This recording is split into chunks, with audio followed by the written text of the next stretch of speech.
Então a gente avança na seção 14.10, onde a gente vai falar sobre a equação de Bernoulli.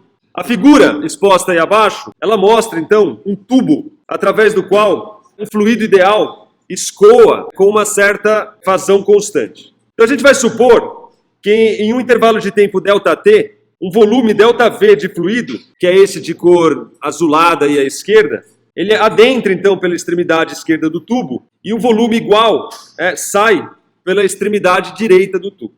O nosso objetivo aqui é demonstrar a chamada equação de Bernoulli. Basicamente, o que eu quero mostrar para vocês é que P1 mais 1 meio de ρV1 ao quadrado mais ρGY1 é igual a P2 mais 1 meio de ρV2 ao quadrado mais ρGY2. Onde o Y1, o V1 e o P1 é, respectivamente, a altura, a velocidade e a pressão do fluido que adentra, e Y2, V2 e P2 são os valores correspondentes ao fluido que sai pela direita. Então é uma extensão das equações que a gente já vinha trabalhando aí nas últimas aulas. Agora envolve a ideia de velocidade do fluido. Essa é a denominada equação de Bernoulli, e ela pode ser demonstrada com certa tranquilidade, fazendo uso da lei de conservação de energia. Assim como a equação da continuidade, que era uma extensão da condição de conservação das massas para os fluidos, a equação de Bernoulli não é, de fato, um princípio novo. É simplesmente uma reformulação aí do princípio de conservação de energia, agora escrito em uma forma mais adequada para a mecânica dos fluidos. Antes da gente demonstrar essa equação, a gente vai dar uma olhada em alguns resultados aí que são decorrentes dessa equação. Então, primeiramente, já como esperado, a equação de Bernoulli ela recupera o resultado da hidroestática quando a gente pega V1 igual a V2, que é igual a zero. Então, se você supor que V1 igual a V2, que é igual a zero, o resultado disso aí é que P1 mais ρGY1 é igual a P2 mais ρGY2, que é a famosa equação da hidroestática, onde o P2 pode ser escrito como P1 mais ρGY1 menos Y2, que é uma equação conhecida, nossa já. Essa equação, como a gente já viu, está relacionada com a hidroestática, e ela determina uma pressão, dado uma certa profundidade, aí, ou mesmo uma certa altitude. Outro resultado de suma importância surge quando a gente supõe agora o Y constante. Então, se a gente tiver uma situação como essa, onde então o Y1, que é esse Y de entrada aqui, é igual ao Y2, que é o Y de saída, nesse caso, a equação de Bernoulli então se torna, supondo esse termo igual a zero, e esse termo, na verdade, esse termo cancelando com esse termo aqui, o que a gente tira então é que P1 mais 1 meio de ρV1 ao quadrado é igual a P2 mais 1 meio de ρV2 ao quadrado. O que nos deixa claro uma informação de suma relevância. Se a velocidade de um fluido aumenta quando ele se move horizontalmente ao longo de uma linha de fluxo, a pressão do fluido diminui e vice-versa.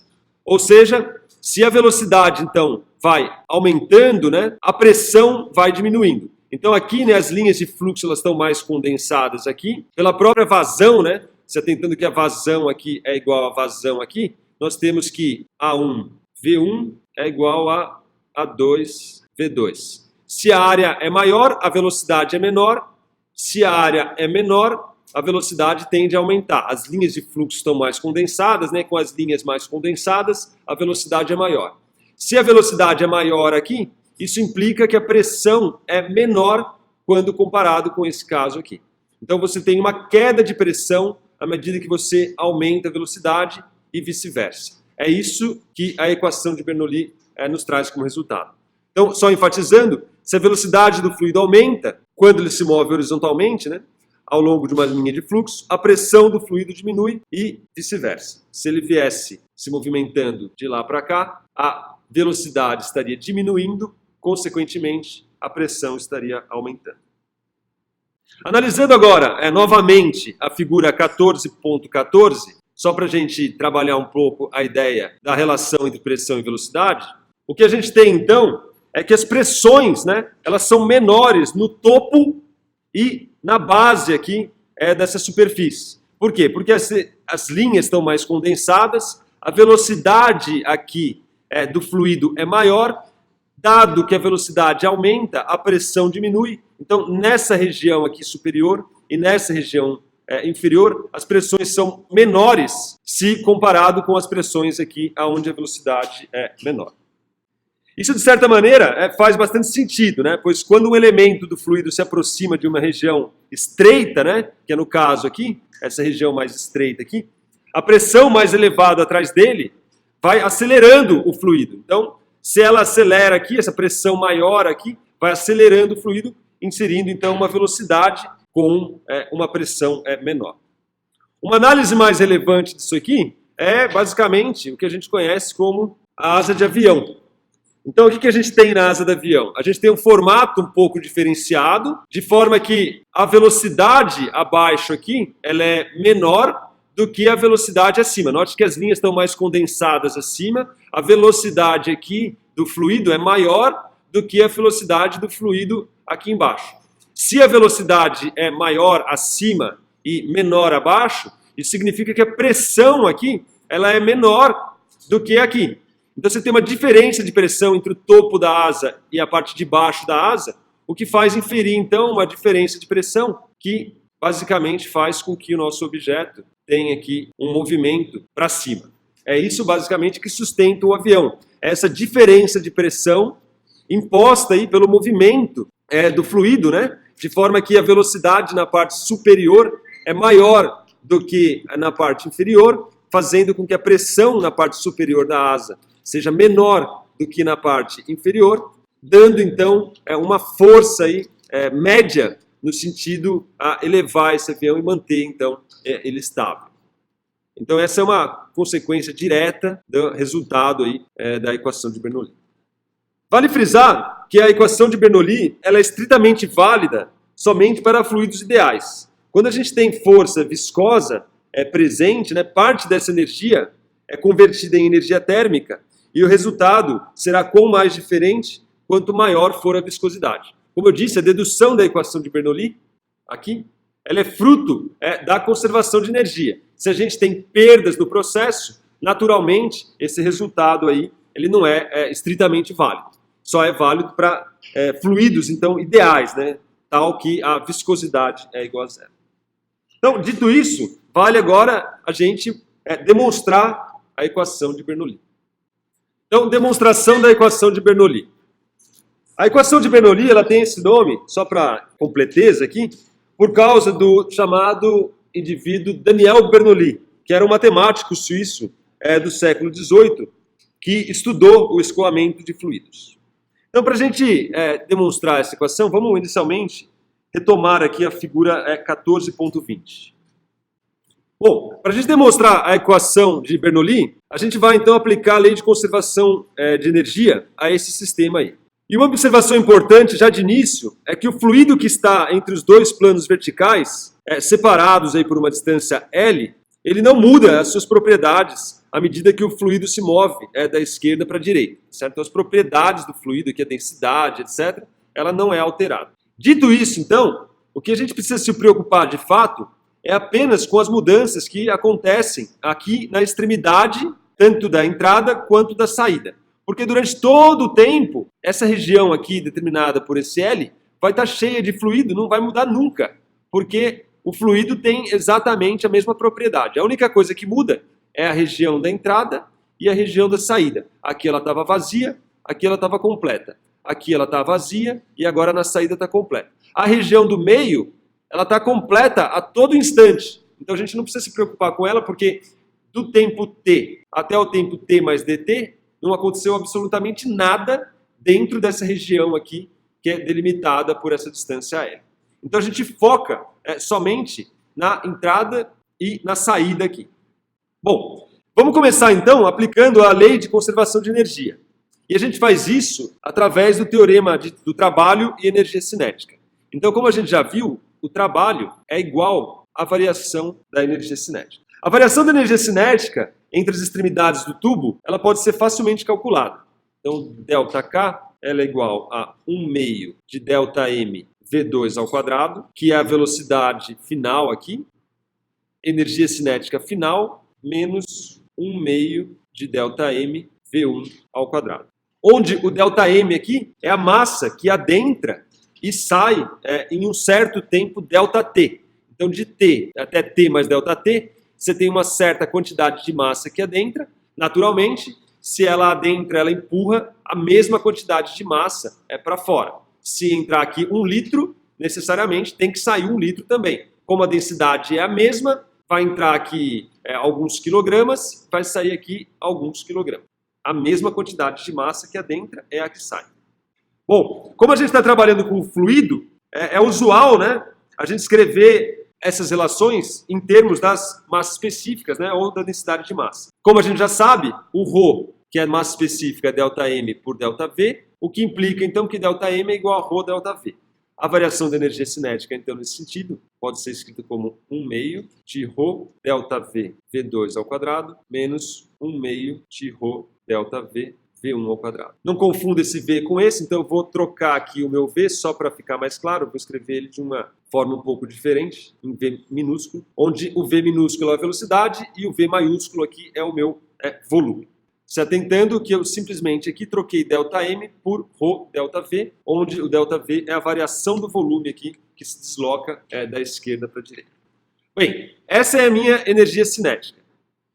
O trabalho, por sua vez, ele tem duas origens. Então, vale enfatizar aqui. O trabalho, ele tem o trabalho realizado pela força gravitacional, que atua, né, sobre o fluido durante essa subida. Então, à medida que você está empurrando esse cara, você tem uma quantidade de fluido que está sendo elevado, e isso, então, faz com que a gente gaste uma quantidade de energia para vencer essa força gravitacional. Então, é um trabalho aí realizado por essa força. Além disso, você tem uma outra fonte de trabalho, que é o trabalho realizado pelo agente externo, né? Que é o cara que empurra, de fato, o meu fluido aqui. É como se eu tivesse um pistão, eu vou lá, dou uma empurrada nesse pistão. Esse pistão, então, para eu locomover esse pistão, eu preciso gastar uma certa quantidade de energia, eu realizo um certo trabalho.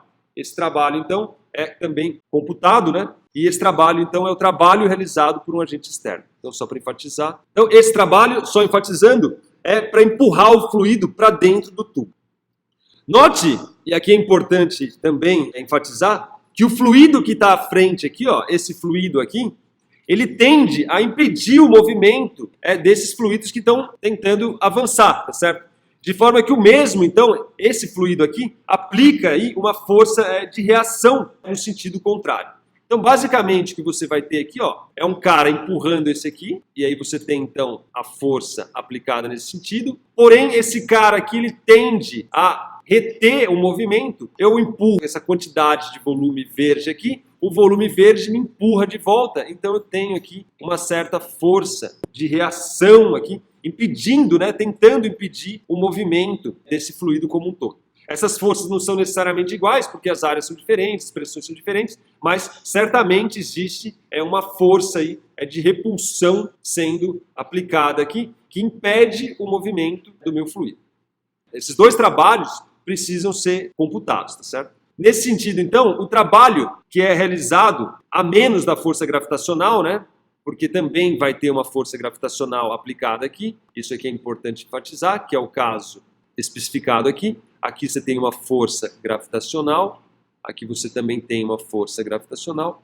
Mas, inicialmente, ignorando esse trabalho realizado pela força gravitacional, a gente tem, então, o agente que empurra. O deslocamento é no sentido da força, então eu tenho um F1 delta x1. Esse aqui é o trabalho realizado pelo agente externo. Porém, tem uma certa resultante ali, cuja força é no sentido contrário ao deslocamento, que me dá, então, um F2 vezes um delta x2. Esse aqui é o trabalho resultante do agente externo. Ele aplica uma certa quantidade de trabalho, porém uma parte dele vamos dizer assim, perdida, visto que você precisa, que você tem uma força de reação que impede o movimento.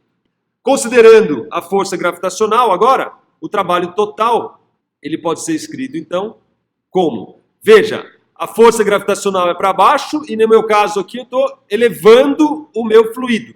Então é um trabalho negativo, visto que o deslocamento em Y é positivo e a força é para baixo, né, no sentido negativo. produto escalar entre o deslocamento e a força tem um ângulo de 180 graus, então é negativo. Então aparece menos ΔmG, e a variação vai desde y1 até um y2, então é y2 menos y1, que é a altura que eu estou elevando o meu fluido. Além, obviamente, da força do agente externo, que é um F1 delta de x1 menos um F2 delta de x2. Pronto. Com isso em mãos, a gente tem tudo.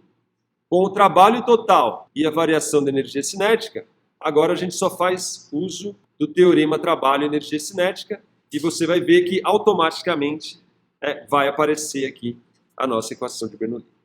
Só enfatizando aqui esse sinal negativo aqui, ele vem do fato, da força gravitacional ser no sentido contrário do meu deslocamento aqui, que é dado por y2 menos y1. Então, aparece o meu sinal aqui negativo. Reescrevo também o trabalho total em termos da densidade de massa e da pressão, que é o que nós comumente usamos aí quando estudamos fluidos. Então, o trabalho total, ele é escrito fazendo uso agora de que ρ é igual a ΔM por ΔV, fazendo uso de que F1 sobre A1 é igual a P1 e F2 sobre A2 é igual a P2. Então, eu tenho que o trabalho total é igual a menos ρ, ΔV, isso aqui é meu ΔM, G, Y2 menos Y1, mais F1 aqui, vou dividir e multiplicar por A1, então vai ficar F1 sobre A1, que multiplica A1 vezes ΔX1, menos F2 sobre A2, que multiplica A2 vezes ΔX2. Reescrevendo isso agora, eu tiro que o trabalho total é igual a menos ρ, ΔV, G, Y2 menos Y1, mais P1. A1 vezes ΔX1 é basicamente o volume, é ΔV, menos P2. A2 vezes ΔX2, o ΔX2 é esse tamanho aqui, a área vezes esse deslocamento vai me dar o ΔV, e é o mesmo, A quantidade de volume que adentra é igual ao volume que sai. Agora, fazendo uso do teorema trabalho e energia cinética, eu igualo o ΔK com o meu trabalho, então eu tenho que menos ρ ΔV G Y2 menos Y1 mais P1 ΔV menos P2 ΔV, isso é igual a 1 meio de ρ ΔV. Vou pôr em evidência 1 meio de ρ ΔV, então aqui vai ficar V2 ao quadrado menos V1 ao quadrado. Os meus ΔVs estão presentes em todos os termos, então eu posso dividir por ΔV os dois lados da igualdade. Os ΔVs vão-se embora. Então, reagrupando tudo aqui, eu tenho que menos ρ G Y2 menos Y1 mais P1 menos P2 é igual a 1 meio de ρ V2 ao quadrado menos V1 ao quadrado. Abrindo essas expressões aqui, menos ρ G Y2 mais ρ G Y1 mais P1 menos P2 é igual a 1 meio de ρ V2 ao quadrado menos 1 meio de ρ V1 ao quadrado. Jogando tudo que é V1 para um lado e tudo que é 2 para o outro, V1 Y1 para um lado e V2 Y2 para o outro, o mesmo para as expressões, a gente tira então que P1 mais ρ G Y1 mais 1 meio de ρ V1 ao quadrado é igual a P2 mais ρ G Y2 mais 1 meio de ρ V2 ao quadrado, que é então a nossa equação de Bernoulli. Em outras palavras, o que a equação de Bernoulli nos diz é que P mais ρ GY mais 1 meio de ρ V ao quadrado é uma constante. Obviamente que nós estamos considerando fluidos ideais e não estamos levando em conta aí nenhum tipo de dissipação. Isso vem do fato, que o trabalho é igual à variação da energia cinética. Esse teorema aqui não leva em conta nenhum tipo de perda. Esse termo aqui, 1 meio de ρ V ao quadrado, é chamado de energia cinética específica, que nada mais é do que a energia cinética por unidade de volume. a quantidade de energia que eu infiro a um volume de água. Então, a energia cinética por unidade de volume. Só para enfatizar essa demonstração, eu acho muito importante vocês terem essa dedução em mente. Vale a pena ilustrar aqui os detalhes que envolvem essa dedução.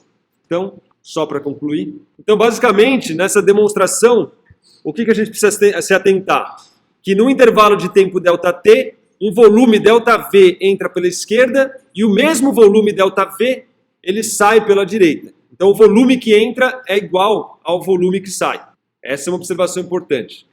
O fluido entre os planos, né, que era separado por uma distância L, ele não muda as suas propriedades. Então, a gente só precisa se preocupar com as mudanças nas extremidades. Então, só olhando aqui, durante todo o tempo, ó, essa região aqui delimitada por L, ela está idêntica, ela não se altera. A quantidade de fluido aqui é a mesma, as propriedades do fluido é a mesma, então a gente não precisa levar em conta na nossa dedução o que está se passando dentro desse espaço delimitado por L.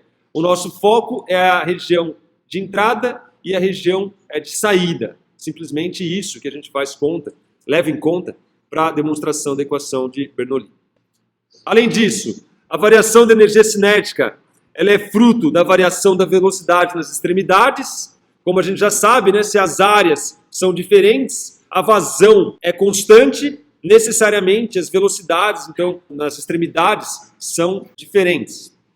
O trabalho gravitacional é negativo, pois o deslocamento e a aceleração têm sentido oposto, e um trabalho positivo é realizado sobre o sistema na entrada, né, para empurrar o fluido. Então, esse trabalho ele é no sentido do deslocamento. E um outro trabalho é negativo, é realizado pelo sistema, né, no sentido de coibir esse movimento. Então, o próprio fluido que está lá no final, ele tenta reter, né, esse movimento, aplicando uma força contrária ao deslocamento, dando origem aí, então, a um trabalho negativo. Tendo esse cenário em mente, você consegue, passo a passo, deduzir a chamada equação de Bernoulli. Só para finalizar, eu vou fazer o teste 14.4 para nós concretizarmos aqui o nosso estudo. Tá aqui, teste 4. A água escoa suavemente pela tubulação da figura, descendo no processo. Ordene as 4 seções numeradas da tubulação de acordo com a vazão, a velocidade e a pressão do fluido em ordem decrescente. Então, a primeira ideia é a vazão. Bom, uma coisa que a gente precisa ter em mente é que a massa se conserva. Então, a quantidade de água que entra de um lado é exatamente a quantidade que sai do outro. Então, um dos resultados da hidrodinâmica, para quando você tem conservação da massa, ou seja, você não tem nenhum furo, não tem nada escapando, é que a vazão ela é constante.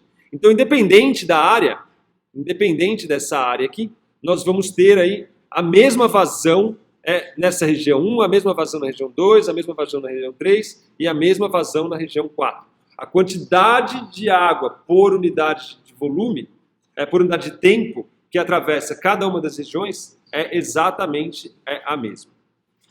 A velocidade, por sua vez, já muda. Lembre-se, quanto mais condensado for as linhas de fluxo, maior é a velocidade. Então, ó, o V1 tem muitas linhas de fluxo numa área pequena. Então, aqui a velocidade 1 é a maior de todas. Aqui, ó, você já tem mais espaço para as linhas de fluxo. Já tem mais espaço para as linhas de fluxo. Então, a velocidade 1 é maior do que a velocidade 2, que é igual à velocidade 3. Porque essa área aqui de 2 é igual à área de 3.